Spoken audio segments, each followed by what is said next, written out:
Hello everybody, welcome back. I'm MrRedClaw. Welcome back to an episode of Formula 1 2021 My Team Career. This time for the Mexican Grand Prix. Before you get into it, head down below, like and subscribe, it does help out a lot, and let's go right into it.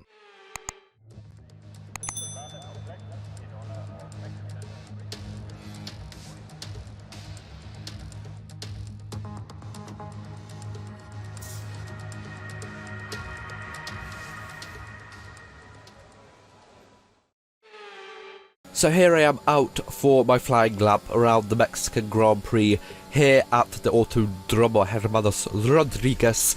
Here, a really fun track, but I kind of say that about most tracks because I do just find the majority of them to be quite fun. But this, with being kind of mostly flat out in Sector 1, or basically being flat out in Sector 1, then the technical Sector 2 and Sector 3, it is really quite exciting. It's kind of similar to, not really like compared to like the track, but in kind of like sector technicality, I guess you could call it. Similar to kind of Spa, I guess, because you got the first sector where you're flat out, long straights.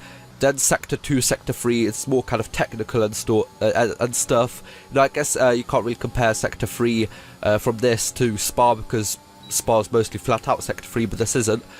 But still, it's a really fun track. The only kind of bad thing about it, I guess, if you could call it that, is that it's mostly flat. Maybe if some corners would just go up and down or something, it would make it even better. But I do find it quite enjoyable as we cross the line, go up a 10th up, and qualify in P5. So not the best, but definitely not the worst. Our teammate Carlos Sainz up in P2, Max Verstappen in P1, and Pierre Gasly once again in P3, definitely showing that AlphaTauri is really good. But let's see what we can do during the race. Here we go then, it's time to race in Mexico City, a place which gave Honda their first ever victory back in 1965. American Richie Ginther won from third on the grid. And what of the Honda-powered cars this year? Well, Red Bull have been going strong here in recent seasons, so can they keep that record going today? At 2,285 meters above sea level, the thin air of the Autodromo Hermanos Rodriguez poses a unique challenge, not just to a driver's skill, but to the efficiency of their engines as well. 17 corners make up a lap of this 2.6-mile circuit, and you can expect incredible speeds in excess of 220 miles per hour. And overtaking too, into the hard braking zones of turns 1 and turn 4.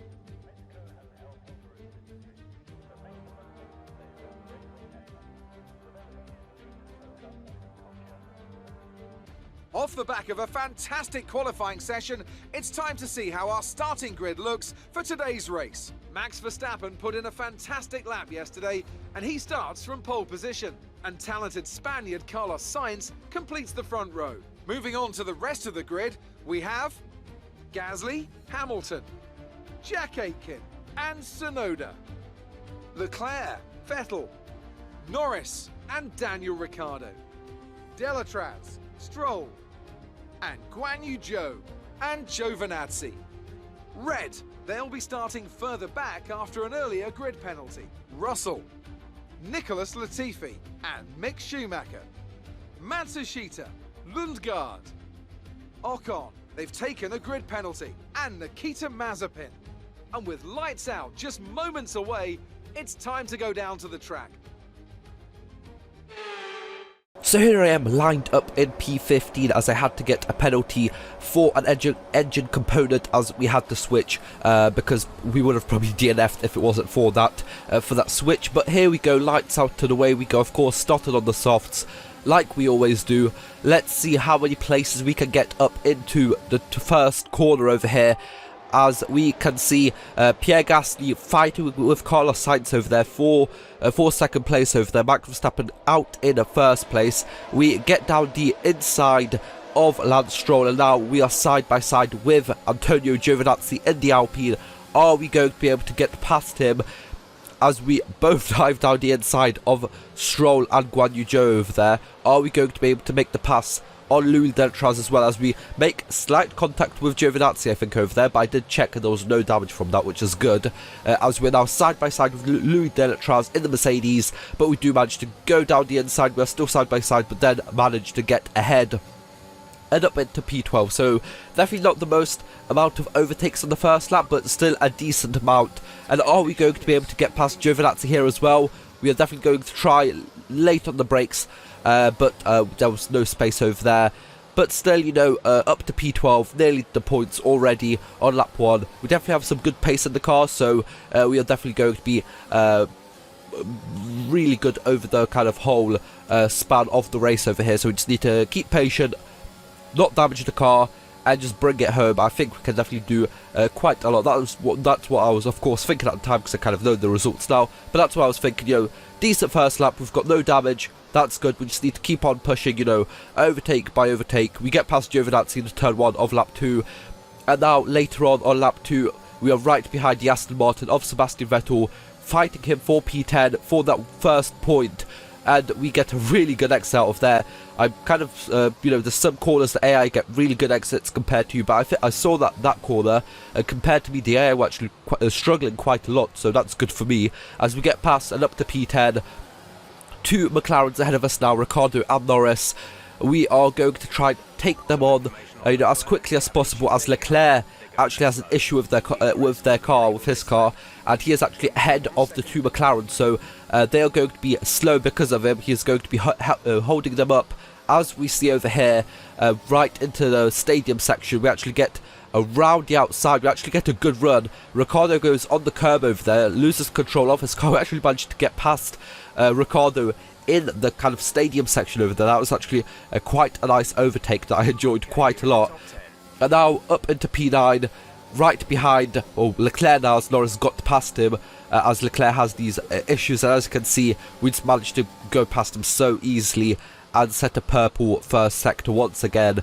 As you can see, we are just absolutely flying through here. Up, as I said, up into P8, and onto lap 5, we are right behind Norris out of the final corner, and this is going to be a very easy overtake. Up for P7, now 2.6 second gap towards Tsunoda, then 3.2 towards Hamilton, but with the speed I'm showing, even in dirty air, but now we've got clean air, we catch up really quickly, and by the end of that lap we're already under a second towards Tsunoda, as we set the fastest lap of the race by 8 tenths better than my personal best before. So we are definitely showing that we do have the pace in us, as over here, the hairpin, we get past Tsunoda. Brilliant jump up into P6, red first sector, because of course we are catching up with slower cars, and the soft tyres are slowly going off, but it's mostly to do with the cars ahead of us. As on lap 7 we try and get past down the inside of Hamilton. We are still side by side. I leave him space over there, still side by side. We get ahead, but I still wanted to leave some space over here just in case Lewis had a look down the inside. But up into P5, now on to lap 8, right behind Jack Aitken, our old teammate, right behind him, and this is going to be another easy overtake for P4 now. So lap 8, P4 from P15, 2 second gap to Gasly, then another 2 second gap to Sainz. At the end of the lap, Gasly pits in, so does Verstappen, so we get up to P2, so it's a 1-2 for Red Sprint Racing right now. But of course, both me and Sainz still have to pit in for the medium tyres, as Nikita Mazepin is out of the race with some sort of a mechanical issue over here, as we can see, pulling off to the side, and that's it for his race. The Haas definitely not doing too well, as on lap 9, Sainz pits in now. Lap 10, this is where we are going to be pitting in at the end of lap for the medium tyres. We first originally meant to pit in on lap 8, but the kind of tyre life was good enough that we could stay up for another additional 2 laps as we hit the kind of cones over there. Luckily no damage, but as you can see, the tyre is really worn out. So we are definitely going to have to pit in quickly, hopefully a really quick stop, and get out just behind Gasly, I guess, because we are a second behind him before the stop. So hopefully we get up behind him and quickly dispose of him and catch Sainz and Verstappen, I guess, if that is possible, as Verstappen is about 5 seconds up the road. Sainz 2.7 and Gasly is right ahead of us, which is really good for us. There you go, I'm swerving left to right to try and warm up the tyres a bit. And on lap 12, we are half a second behind Gasly, and we've got DRS, so this is just going to be, you know, towards turn 1, overtake Gasly, but actually goes defensive down the inside to actually leave him some space. He goes out wide. I pull back inside, get the inside line, and then actually do manage to get past him. That was a really nice overtake from me over there. But on lap 15 over here, we actually get a DRS rear wing failure, and we don't have DRS anymore. It's probably the worst thing that can happen on a kind of DRS heavy use of DRS kind of track like this. You know, you really need that DRS to catch up to the cars ahead. So as you can see on lap 16, still struggling behind Sainz, where I could have already been, you know, catching up to Verstappen maybe, or at least, you know, already been past Sainz. As there's the yellow flag right ahead of us, and what is this for? There's Verstappen right on the middle of the road. We barely avoid contact and probably a crash. A DNF from Verstappen. Here he is, the leader of the race, crashing out from P1 about 2 seconds ahead of Carlos Sainz. He crashes into Max Verstappen, both out of the race. And there's Pierre Gasly just barely avoiding contact with both as well. Huge crash over there. Not really sure. You see over there me just barely avoiding contact. If I would have been, you know, half a second, maybe even a tenth slower, that would have been contact and probably a DNF for me, along with Sainz and Max Verstappen. But because of that accident, we actually lost about 3 seconds to Gasly, and he is actually fighting with us for P1 right now. This could be my first win of the season, probably my first win since about season 2, I think, Baku. I'm not really sure, but it has been some time since we won. You know, of course, we nearly won at Spa, but we ran out of fuel. But this time, it's finally going to happen in this season as we cross the final corner, get out onto the main straight, and we are going to win the Mexican Grand Prix. Superb driving. That's the race win.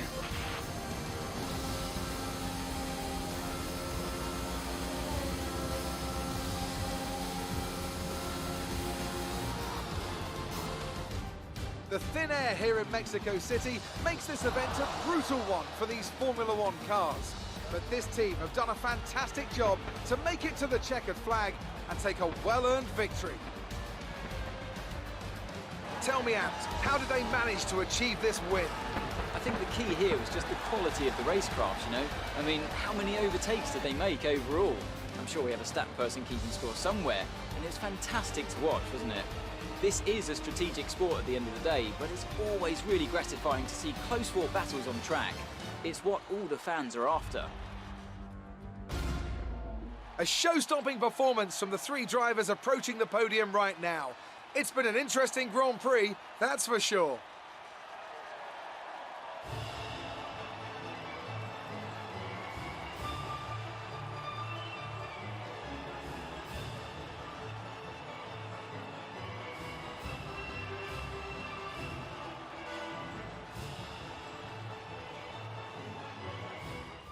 So it's going to be a win for us, with actually not getting the point for the fastest lap, as Lewis Hamilton actually gets that, but of course P14, so he doesn't get the point.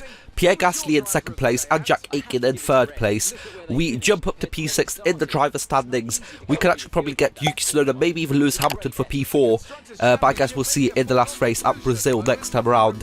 In the constructor standings, Red Bull win the constructors, but we are in P3, definitely a long way away from Mercedes, so we are probably safe from them. But for now, that is going to be. So hope you guys enjoyed. Like, share, subscribe. See you guys next time. Bye bye.